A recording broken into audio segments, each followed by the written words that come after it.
जब मेरी बुआ लंदन से लौटी तो उनके लहजे में एक अजीब सी मिठास थी।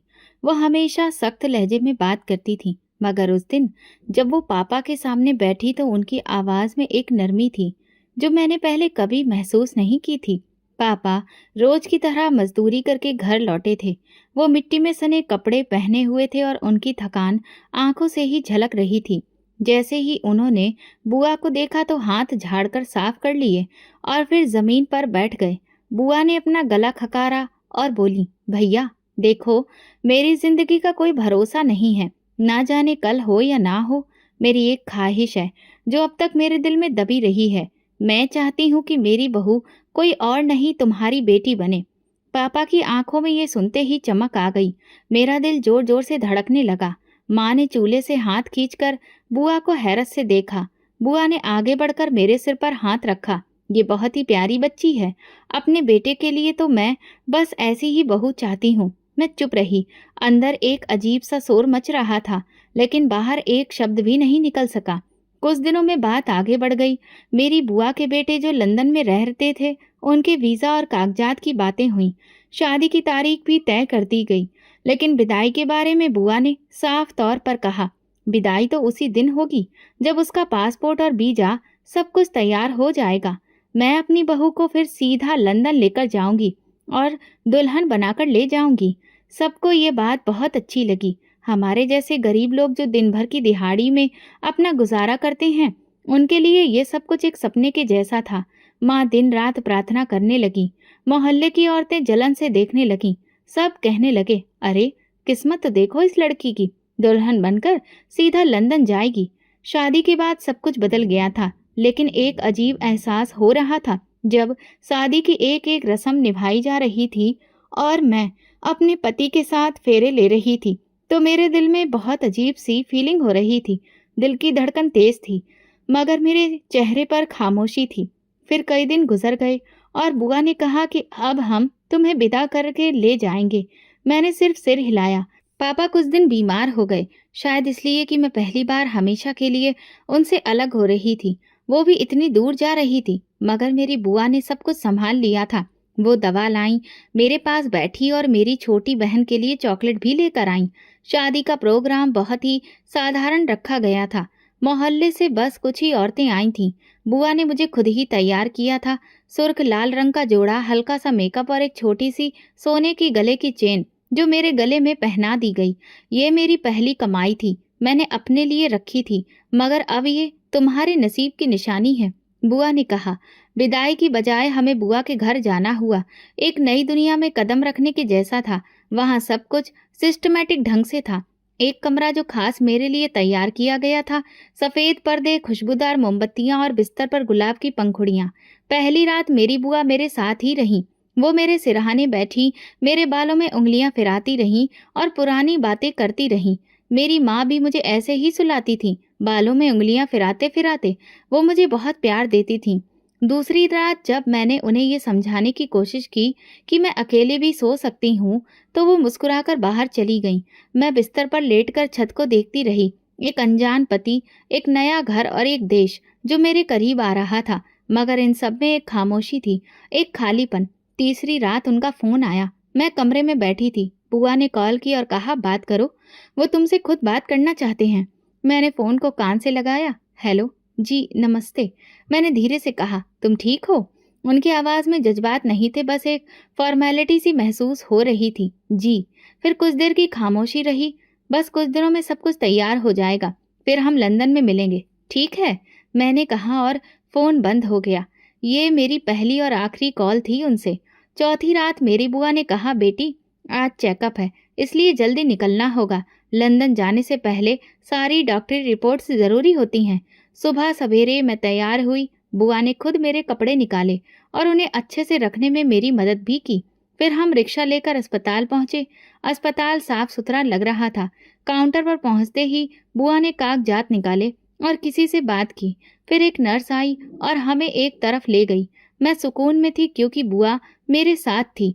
कमरे में दाखिल होने से पहले बुआ ने मेरा हाथ पकड़ा। बस कुछ टेस्ट होंगे जो हमेशा ही होते आ रहे हैं, घबराना मत। कमरे के अंदर डॉक्टर पहले से मौजूद था। एक ठीक ठाक उम्र का आदमी, चश्मा लगाए, सफ़ेद कोट पहने और चेहरे पर हल्की सी मुस्कान। बुआ ने डॉक्टर के कान के पास जाकर कुछ कहा जो मैं सुन नहीं सकी। डॉक्टर ने सिर हिलाया और फिर मेरी तरफ देखकर बोला, यहाँ बैठ जाइए। मैं सोफे पर बैठ गई। उसने मेरा ब्लड प्रेशर चेक किया और कुछ सवाल पूछे। फिर उसने कहा, एक इंजेक्शन लगाना है, खून के टेस्ट से पहले ये ज़रूरी है। मैंने अपना बाजू आगे कर दिया। फिर एक सुई चुभी और फिर जैसे दुनिया धुंधली होने लगी। कुछ सेकंड में ही सब कुछ धुंधला सा बन गया था। आँख खुली तो सिर के पीछे बहुत तेज दर्द उठ रहा था। मेरे आस-पास सब कुछ हिल रहा था, जैसे ज़मीन नहीं, पानी की छत हो। आँखों के सामने लकड़ी की दीवारें थीं, छत पर लोहे की कॉल और एक बल्ब जो धीरे-धीरे झूल रहा था। कमरे में नमी और बदबू का घुटन भरा एहसास था। मैंने उठने की कोशिश की, मगर शरीर जैसे किसी ने निचोड़ दिया हो। बाजू पर सुई का निशान बना हुआ था। हाथों में कमजोरी थी और सांस भी मुश्किल से आ रही थी। मेरे पैरों से जूते गायब थे और पहने हुए कपड़े भी बदले जा चुके थे, जो ढीले और कुछ अजीब से लग रहे थे, जैसे किसी अस्पताल या फिर कैद खाने की ड्रेस हो। कमरे में कोई भी खिड़की नहीं थी, सिर्फ एक छोटा सा रोशनदान था जहां से समंदर का नीलापन झलक रहा था। मैं रेंगते हुए उसके करीब पहुंची। नीचे पानी था, गहरा, खामोश और ना खत्म होने वाला। दूर दूर तक सिर्फ नीला रंग दिख रहा था और कुछ चिड़ियों की आवाजें सुनाई दे रही थीं। मेरे दिल में सबसे पहला ख्याल ये आया कि मैं जमीन पर नहीं हूँ, मैं किसी बाहरी जहाज पर हूँ। दरवाजे पर लोहे की सलाखें थीं, बाहर से ताला लगा था। कमरे के बाहर धीमी आवाज आ रही थी, कोई अजनबी भाषा में बात कर रहा था। कुछ बोलियां ऐसी थी जिन्हें मैं समझ नहीं सकी। कुछ हंसी की आवाजें थीं, कुछ भारी कदमों की। फिर अचानक दरवाजा खुला। एक अजनबी औरत अंदर आई, ठीक ठाक उम्र की। उसका रंग सांवला था, चेहरा गोल सा। हाथ में एक थाली थी जिसमें 2 रोटियां, थोड़ा सा पनीर और एक बोतल में पानी था। उसने मुझसे नजरें नहीं मिलाई, बस चुपचाप मेरे सामने रख दिया और बोली, खाओ। आवाज में एक अजीब सी कठोरता थी। मैंने कहा, मैं कहाँ हूँ? मैं घबराकर पूछ बैठी, लेकिन उसने कोई जवाब नहीं दिया। मुझे यहाँ क्यों लाया गया? वो मुड़ी और जाते जाते सिर्फ इतना कहा, तुम्हारी भलाई इसी में है कि ज्यादा सवाल जवाब ना करो। फिर दरवाजा दोबारा बंद हो गया। उसके साथ ही बाहर से कुछ और लोगों की आवाजें आने लगीं।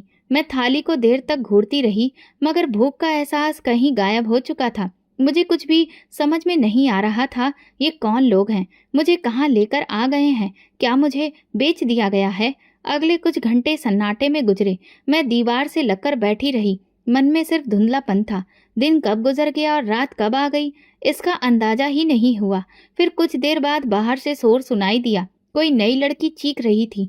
मैं दरवाजे के पास गई तो आवाजें साफ सुनाई देने लगीं। जाने दो मुझे, मैंने कुछ भी नहीं किया, प्लीज। उसके बाद एक तेज आवाज आई, जैसे किसी को धक्का दिया गया हो।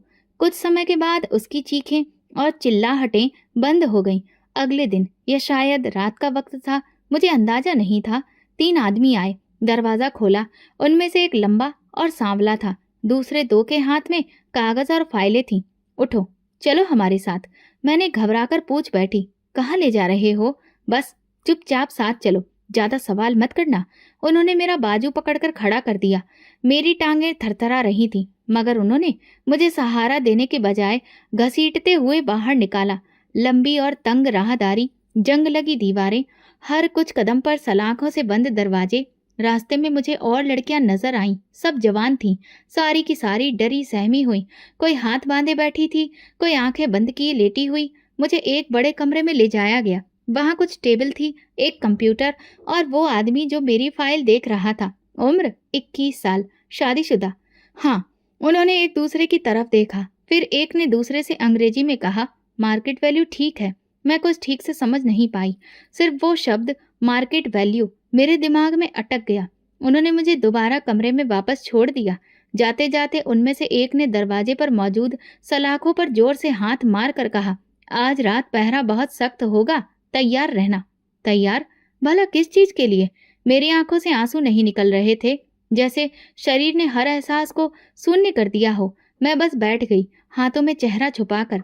फिर मुझे वो दिन याद आया जब मैं अपनी बुआ के साथ अस्पताल गई थी।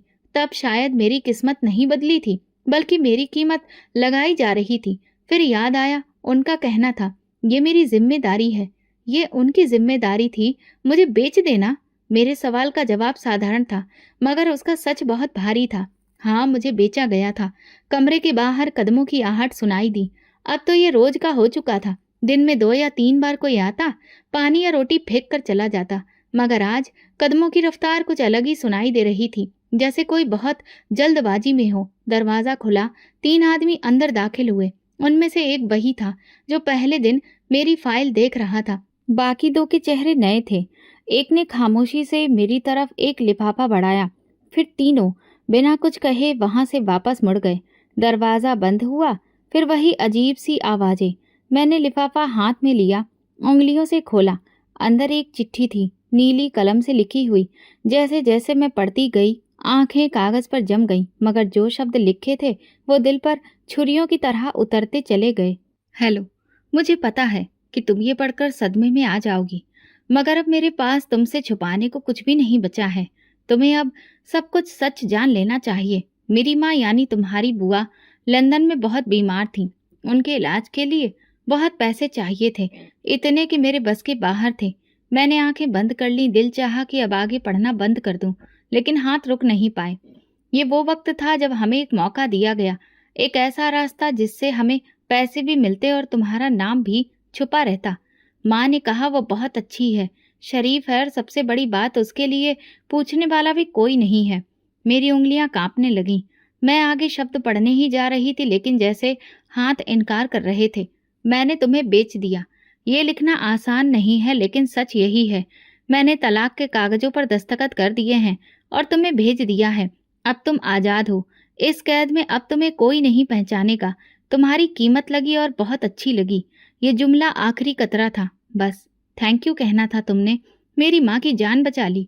तुम्हें शायद मुझसे नफरत हो रही होगी, मगर सच कहूँ, मुझे तुमसे कभी मोहब्बत नहीं हुई थी। तुम सिर्फ एक समाधान थी, एक सौदा।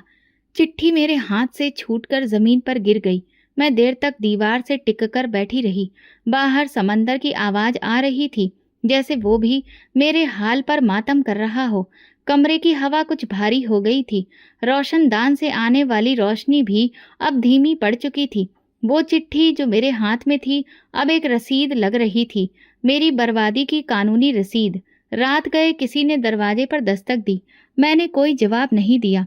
फिर दरवाजा खुला, एक लड़की अंदर दाखिल हुई। वो शक्ल से बंगाली लगती थी, बाल उलझे हुए, कपड़े भी अजीब से। तुमको भी चिट्ठी दी गई? उसने पूछा। मैंने सर हिला दिया। मेरे पति ने तो वीडियो भेजा था, उसमें वो हंस रहा था, कह रहा था बचपन की दोस्ती का कर्ज उतारा है, तुझे बेचकर अपना वादा पूरा किया है। वो हंसने लगी, बेआवाज, जैसे हंसी नहीं पागलपन हो। मैंने उससे पूछा, ये सब कब तक चलेगा? वो बोली, जब तक हम बिकने के काबिल हैं, फिर हमें फेंक दिया जाएगा। अगले 3 दिन में लड़कियों को ले जाया गया। एक लड़की ने विरोध करने की कोशिश की तो उसके मुंह पर थप्पड़ों की बारिश हो गई। उसे घसीट कर ले जाया गया। बाकी सब पत्थर बनी बैठी रहीं, जैसे हर किसी को अपनी बारी का इंतजार हो।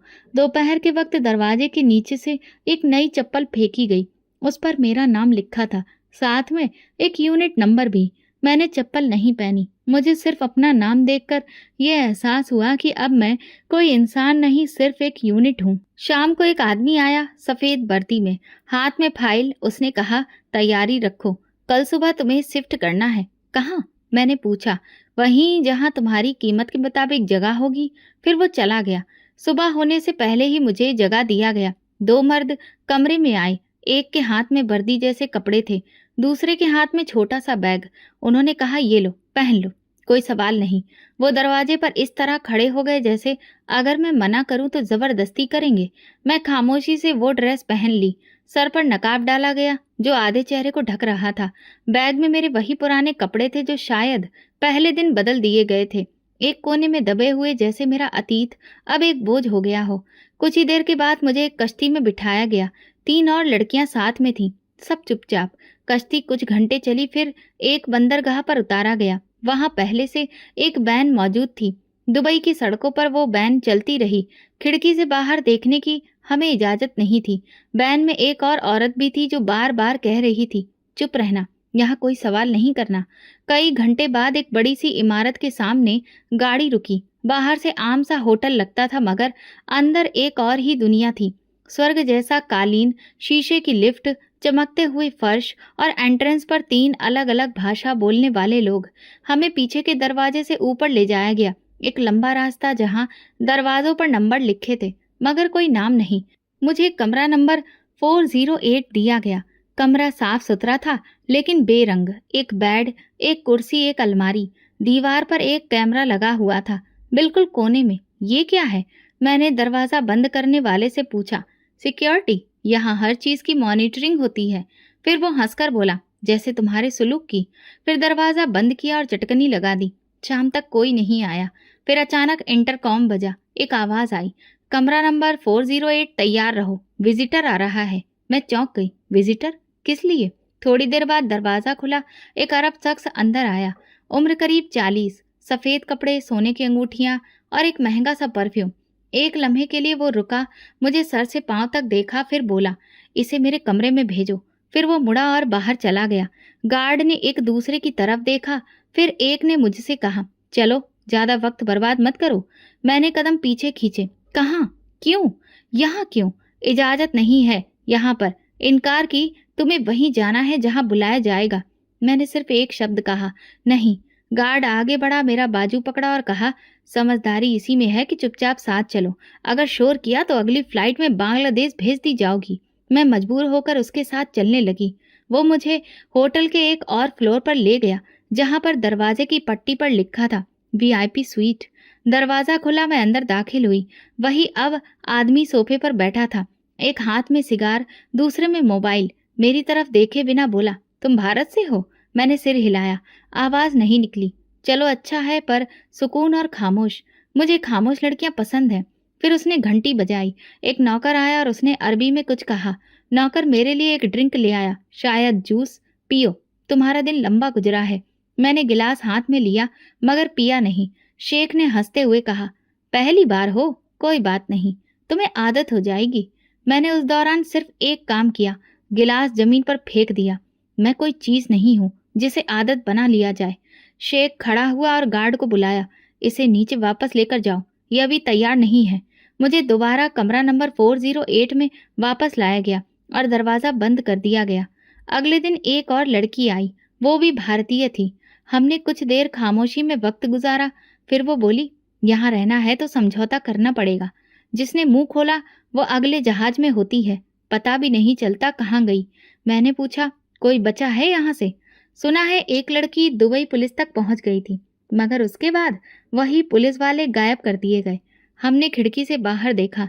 नीचे एक स्विमिंग पूल था और कुछ लड़कियां तैराकी कर रही थीं, वही यूनिफॉर्म में, वही बेजान चेहरों के साथ।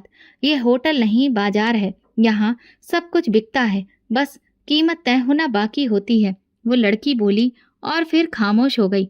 रात को दरवाजे के नीचे एक पर्ची फेंकी गई। उस पर लिखा था, तुम्हारा अगला ग्राहक 8 बजे पहुंचेगा, तैयार रहो। मैंने पर्ची को देखा और दिल ही दिल में फैसला किया, मैं यहाँ रहूं या ना रहूं, लेकिन जो कुछ भी मेरे साथ हुआ वो मैं किसी और के साथ नहीं होने दूंगी। ये अंधेरे हमेशा नहीं रहते। उसी दिन होटल में कुछ गैर मामूली हलचल थी। स्टाफ तेजी से इधर उधर भाग रहा था। दीवारों पर लगी लाइटें साफ की जा रही थी। लॉबी में नए फूल लगाए जा रहे थे। कमरे के बाहर एक गार्ड ने आकर सिर्फ इतना कहा, आज कोई खास मेहमान आ रहा है, सब अलर्ट रहो। मैंने खुद से सवाल किया, खास मेहमान का हमसे क्या लेना देना? लेकिन सवाल पूछने का कोई फायदा नहीं था। शाम को दरवाजा खुला। एक नई पोशाक लाई गई, सफेद और नीले रंग की, खूबसूरत लेकिन साधारण।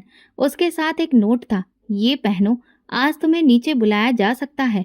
मैंने उस ड्रेस को वहीं रख दिया। किसी नोट या आदेश की अब मेरे लिए कोई अहमियत नहीं थी। मैं वही पहन रही थी जो मेरे शरीर पर था। 8 बजे के करीब इंटरकॉम बजा, कमरा नंबर 408 तैयार हो जाओ, विजिटर तुम्हें देखना चाहता है। मैंने कुछ नहीं कहा, खामोशी से दरवाजे के सामने खड़ी हो गई। दरवाजा खुला। गार्ड ने मुझे नीचे ले जाने का इशारा किया। मैं उनके साथ लिफ्ट में सवार हुई। लिफ्ट का शीशा साफ था और नीचे जाते हुए पहली बार मैंने खुद को पूरी तरह से देखा। सूखा हुआ चेहरा, आंखों के नीचे हल्के काले घेरे, और वो चेहरा जो अब अपना नहीं लगता था। लॉबी में पहुंचे तो वहां काफी लोग थे। सबकी नजरें व्यस्त, कोई किसी से बात कर रहा था, कोई लैपटॉप पर झुका हुआ था। उन सब में एक लड़का बिल्कुल अलग खड़ा था, ऊंचा कद, बादामी रंग, काले कपड़े और हाथ में एक फाइल। जैसे ही उसने मेरी तरफ देखा तुरंत सन्न रह गया। उसके हाथ से फाइल नीचे गिर गई और आंखें मुझ पर जम गईं। गार्ड ने इशारा किया, यही है, देख लो। वो मेरे पास आया, बहुत धीरे से, जैसे किसी सपने की तरफ बढ़ रहा हो। ये तुम हो? उसने धीरे से कहा, जैसे खुद से पूछ रहा हो। मैंने कुछ नहीं कहा, बस नजरें झुका ली। मेरा नाम रोहन है, वो बोला। मैं दुबई में एक टेक्सटाइल बिजनेस का मालिक हूँ। मैं यहाँ किसी और काम से आया था, मगर जैसे ही तुम्हें देखा। वो रुक गया, फिर जेब से तस्वीर का एक फ्रेम निकाला और मेरे सामने रखा। ये देखो। तस्वीर में एक लड़की बच्चों के साथ खेल रही थी। कपड़े मिट्टी से सने हुए थे, हंसती हुई, बाल बिखरे हुए, और वो चेहरा, वही मेरा चेहरा था। ये तस्वीर 2 साल पहले इंडिया के एक गांव में ली गई थी। वहां मैं बिजनेस के सिलसिले में गया था। तब मैंने ये तस्वीर ऐसे ही ले ली थी, लेकिन बाद में ये मेरी हर फाइल, हर लैपटॉप, हर एल्बम का हिस्सा बन गई। मैंने तस्वीर को ध्यान से देखा और जैसे याद आया वो दिन जब मैं बच्चों को खेलना सिखा रही थी।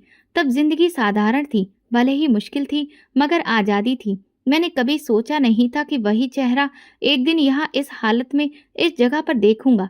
फिर उसने इधर उधर देखा और धीरे से आवाज में बोला, यहाँ सब ठीक नहीं है, मुझे मालूम है, मगर मुझे ये भी मालूम है कि अगर मैं कुछ ना करूं तो शायद तुम कल तक यहाँ ना रहो।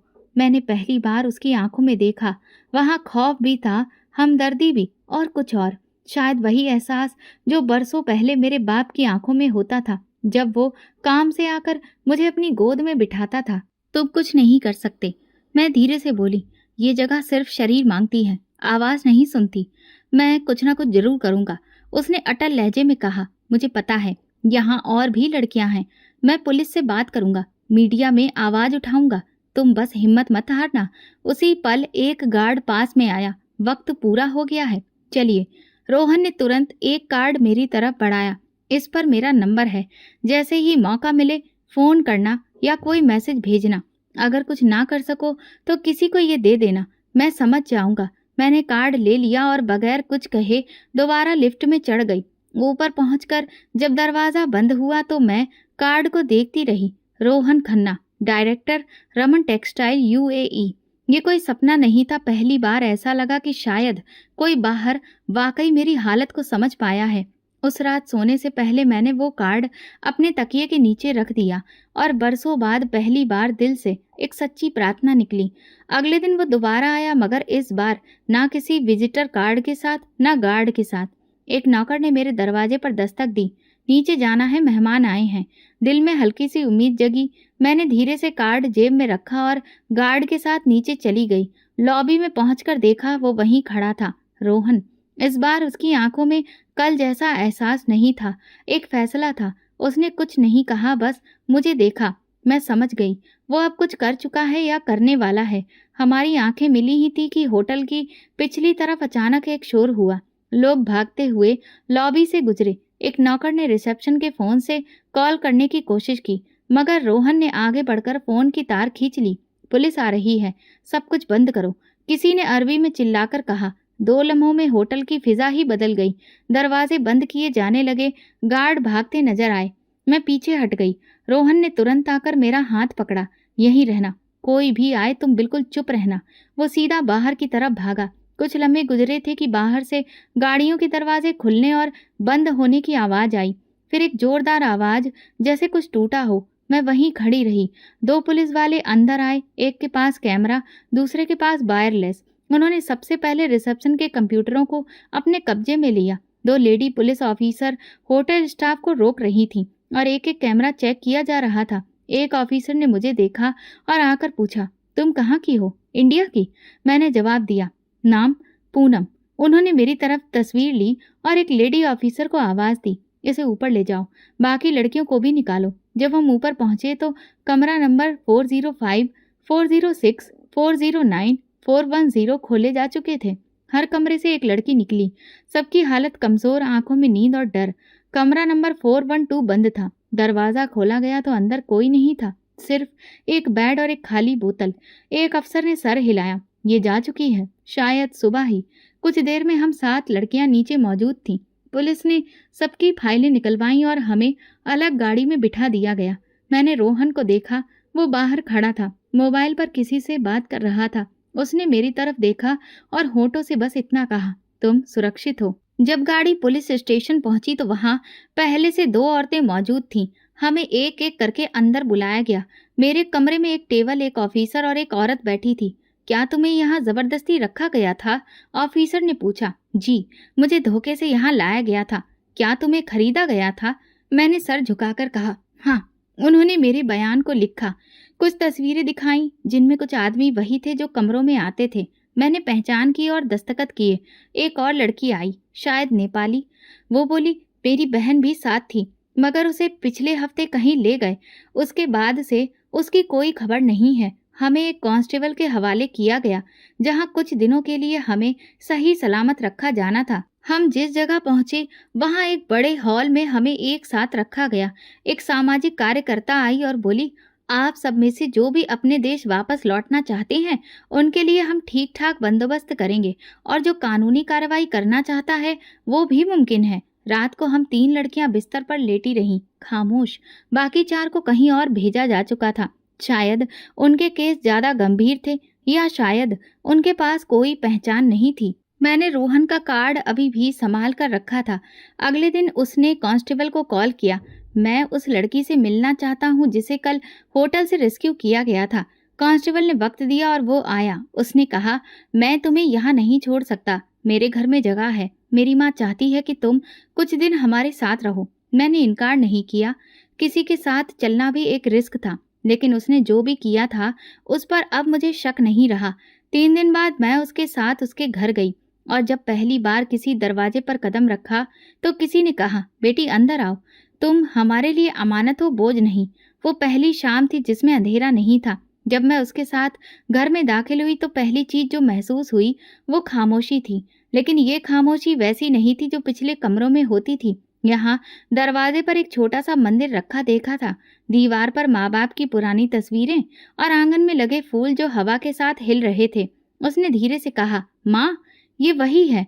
वो आ गई। एक 50 से 55 साल की औरत किचन से बाहर आई, हाथ में आटे की महक और आंखों में वो रोशनी जो मन की होती है। उन्होंने मेरे चेहरे पर नजरें टिकाई और कुछ देर खामोशी से देखती रही। फिर आगे बढ़कर मेरे सिर पर हाथ रखा, उंगलियां बालों में फेरी और बोली, बेटा अंदर आ जाओ, बाहर धूप में क्यों खड़ी हो? मैंने एक कदम अंदर रखा और उनका हाथ पकड़ा। हाथ में गर्मी थी और दिल में एक अजनबी सा डर, लेकिन उनकी उंगलियों ने जैसे वो डर खींचकर बाहर निकाल दिया हो। कमरा छोटा मगर साफ था। एक सिंगल बेड, एक लकड़ी की अलमारी और खिड़की जिससे सूरज की रोशनी अंदर आ रही थी। ये कमरा तुम्हारा है, जब तक चाहो यहाँ रह सकती हो, रोहन ने सामान एक तरफ रखते हुए कहा। तुम्हें यहाँ पूरी तरह से सुकून और आराम मिलेगा। मेरे पापा की यादें इस घर में हैं और हम चाहते हैं कि इस घर में अब सिर्फ अच्छाई हो। उसकी माँ मेरे पास बैठी, मेरे हाथ पकड़े और खामोशी से चेहरा देखती रही, जैसे कुछ जानने की कोशिश कर रही हो बिना पूछे। उनकी आंखों में वो सवाल नहीं थे जो बाकियों की नजरों में होते हैं, बस एक इच्छा थी कि मैं खुद को सुरक्षित महसूस करूं। बेटा, तुम खाना खाओगी? मैं दाल चावल बना रही थी, उन्होंने पूछा। मैंने हाँ में सिर हिलाया, आवाज नहीं निकली। फिर वो किचन की तरफ चली गई। रोहन खड़ा रहा, फिर धीरे से बोला, कभी कभार इंसान को आवाज नहीं, मलहम चाहिए होता है। मैं जानता हूँ तुम कुछ कहना नहीं चाहती, बस संभलना चाहती हो। ये काफी है अभी। मैं बेड पर बैठ गई और खिड़की के बाहर देखा। नीचे सड़क थी, आम सी, बच्चे खेल रहे थे। एक औरत सब्जी वाले से भाव तोल रही थी। एक बिल्ली गली के नुक्कड़ पर बैठी थी। ये सब कुछ आम लग रहा था, लेकिन मेरे लिए बहुत अलग था।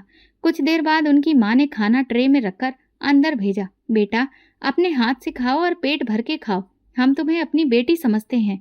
मैंने निवाला मुंह में रखा, लेकिन आंखों से आंसू बहने लगे। ये पहली बार था जब मुझे बिना किसी कीमत के कुछ मिला था। मैंने खुद से कहा। उनकी माँ मेरे पास आई, मेरा सिर अपनी गोद में रखा और बस इतना कहा, बेटा, भगवान किसी को भी आजमाता है, लेकिन उसका रहम बड़ी चीज है। तुम यहाँ हो, ये उसी की निशानी है। अगले दिन रोहन ने कुछ फाइलें मेरे सामने रखी। ये तुम्हारे दस्तावेज हैं जो हमने पुलिस से लिए थे।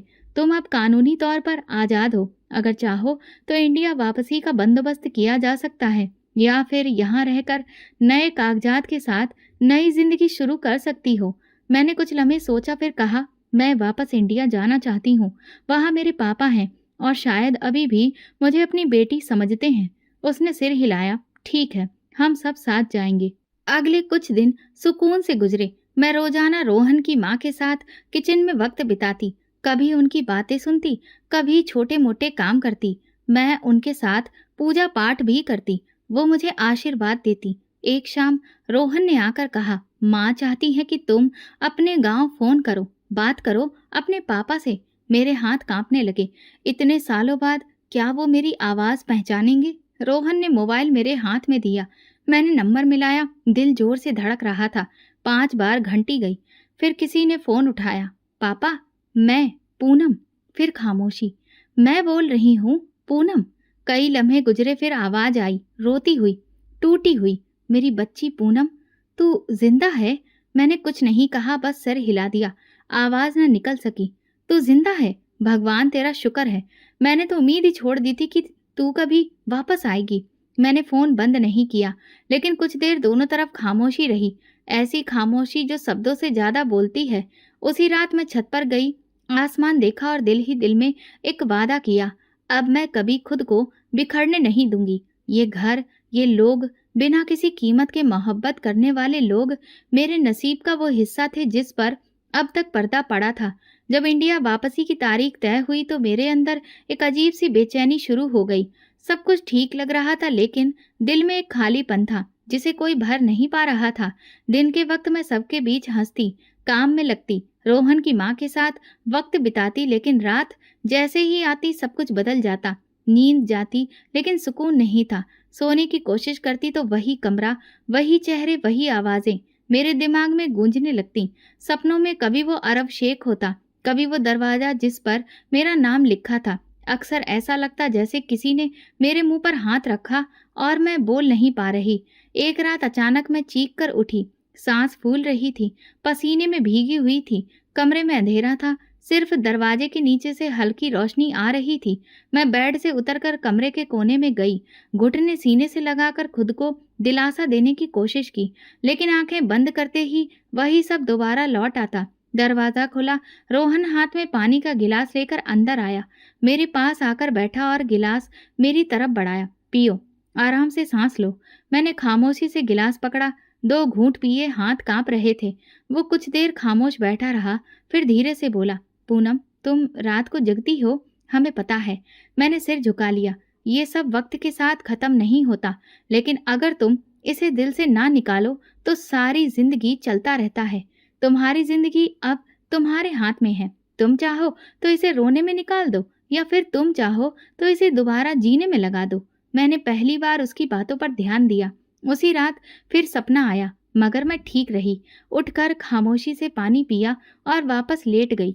दरवाजा नहीं खुला। शायद रोहन जा चुका था, मगर उसने मेरी खामोशी पर भरोसा किया। एक दिन उसने कहा, मैं चाहता हूँ कि तुम हमारे साथ गांव चलो, तुम्हारे पापा से मिलेंगे। अब तुम्हारा इंतजार नहीं कर सकते। मैंने सवाल किया, अगर मैं उनसे मिली और वो मुझे दोबारा से अपना नहीं पाए तो भी तुम्हें अपना हक अदा कर दिया है, बाकी फिर उनकी मर्जी है। मैंने हामी भर ली। घर छोड़ने से पहले रोहन की माँ ने मुझे एक लाल दुपट्टा दिया जिस पर कढ़ाई हुई थी। ये मेरी शादी के वक्त का है, तुम्हें दे रही हूँ। जहाँ भी जाओ सर पर रखना, ये इज्जत की निशानी है। मैंने दुपट्टा पकड़ा, दिल में एक परत सी खुलती महसूस हुई। कुछ दिन के बाद हमें रवाना होना था। मैं रोज रात को सोती तो कोशिश करती कि अब मेरी चीख ना निकले, नींद में दबी आवाजों को मैं पी जाऊं। रोहन अभी भी अक्सर जागता था, लेकिन खामोशी से, जैसे वो जानता हो कि मैं खुद से जंग लड़ रही हूँ और उसे सिर्फ पास रहने की जरूरत है, समझने की नहीं। रातें अभी भी गहरी थीं, मगर सुबह की उम्मीद अब रोशनदान से झांकने लगी थी। सफर की तैयारी पूरी हुई तो रोहन ने खामोशी से मुझे वो बैग दिया जिसमें मेरे असली कपड़े, पहचान पत्र और कुछ कागजात थे। मैंने बैग को पकड़ा और कुछ देर तक बस उसे देखती रही। मेरे हाथों में वो सबूत था कि मैं अब दोबारा खुद को पहचान सकती थी, अपने नाम से, अपनी पहचान से। कई महीने गुजर चुके थे उस दिन को जब मैं बिना मर्जी के, बिना इरादे, एक खाली दस्तावेज बनकर किसी कमरे में जागी थी। सफर का आगाज दुबई एयरपोर्ट से शुरू हुआ। रोहन ने बोर्डिंग पास मेरे हाथ में रखा और बोला, ये तुम्हारा है, सिर्फ तुम्हारा। इस पर तुम्हारा नाम है। किसी और का नहीं। प्लेन की खिड़की से बाहर बादलों को देखते हुए मुझे वो लम्हे याद आए जब मैंने ये सोचना ही छोड़ दिया था कि वापस जा पाना अब मुमकिन होगा। अब जहाँ वो करीब था, जब दिल जैसे रुकने लगा था। रोहन बराबर वाली सीट पर बैठा था, मगर हमने ज्यादा बात नहीं की। सफर में अक्सर खामोशी ही सबसे ज्यादा बोलती है। दिल्ली एयरपोर्ट पर जब हम उतरे तो धूप धुंधली थी और हल्के बादलों वाली फिजा में ठंडक ने मेरा स्वागत किया। मेरे पैर जमीन पर पड़े तो एक लम्हे को ऐसा लगा जैसे मैं बरसों बाद जमीन पर चल रही हूँ, जैसे मेरी हड्डियों को दोबारा अपना वजूद याद आ रहा हो। गाड़ी रोहन का पुराना ड्राइवर चला रहा था। वो रास्ते में मुझे गांव की जानकारी देता रहा।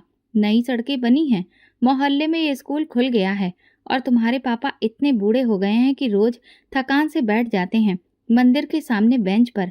जब हम गांव के बाहर पहुंचे तो मैं खिड़की से जाकर वही पेड़, वही कच्चे रास्ते, वही मिट्टी की खुशबू, बचपन का मंजर एक एक करके आंखों के सामने आने लगा। लेकिन दिल में एक डर था। पापा का व्यवहार किस तरह का होगा? अगर उन्होंने मुझे देखते ही दरवाजा बंद कर दिया, अगर वो ये कहने लगे कि तुम मेरी बेटी नहीं हो, तो फिर क्या होगा? गली में पहुंचकर गाड़ी रुकी। मैं दरवाजा खोलने ही वाली थी कि रोहन ने मेरा हाथ पकड़ लिया। याद रखो, जो तुम्हें पहचानने से इनकार करे वो तुम्हारी सच्चाई को मिटा नहीं सकता। मैंने दरवाजा खोला और धीरे से बाहर कदम रखा। घर वही था, मिट्टी की दीवारें, लोहे का पुराना दरवाजा, ऊपर कच्ची छत पर लटकती ईंटों वाली कपड़े की रस्सी। दरवाजे पर दस्तक दी, कोई आवाज ना आई। एक और दस्तक दी, फिर दरवाजा खुला और अंदर से मेरी छोटी बहन निकली, जो अब बड़ी हो चुकी थी। वो पहले एक पल को रुकी, फिर आंखों पर भरोसा नहीं हुआ। पूनम दीदी। मैंने आंखों में आंसू लिए हाँ में सिर हिला दिया। वो पीछे हटी और चीखती हुई अंदर गई। पापा। पूनम दीदी वापस आ गई। मैं अंदर दाखिल हुई। आंगन में पुरानी लकड़ी की कुर्सी, चूल्हे के पास रखी मिट्टी की हांडी और एक कोने में बैठे पापा। मैं जैसे ही आगे बढ़ी, आंखों से आंसू बहने लगे। कदमों में जान नहीं रही थी। मैं पापा के सामने पहुंची ही थी कि वो खुद फर्श पर बैठ गए। दोनों हाथ उठाकर मेरे पैर पकड़ लिए। बेटी, मैंने तुझे विदा किया था लाश समझकर, मगर तू जिंदा लौटी है। मेरे आंसुओं का बहाव रुक नहीं रहा था। मैं झुककर अपने पापा के कंधे से लगी और वो मुझे सीने से लगाए रोते रहे। घर के बाकी लोग इकट्ठे हो चुके थे। कोई दरवाजे के पास खड़ा हैरानी से देख रहा था, कोई चुपचाप खिड़की से झांक रहा था। रोहन एक तरफ खामोश खड़ा था, जैसे ये लम्हा सिर्फ हमारा हो। पापा ने मुझे देखकर कहा, क्या हुआ? कहाँ रही थी तुम इतने दिन? मैंने सिर्फ इतना कहा, पापा जिंदा थी, बस दूर थी। उन्होंने मेरे सिर पर हाथ फेरा। तू मेरे लिए मरकर भी जिंदा थी। मैं रोज प्रार्थना करता था कि या तो तेरी खबर आ जाए या फिर तू ही आ जाए। आज भगवान ने दोनों ही दे दिया। रोहन कुछ लम्हों के बाद आंगन से निकल गया।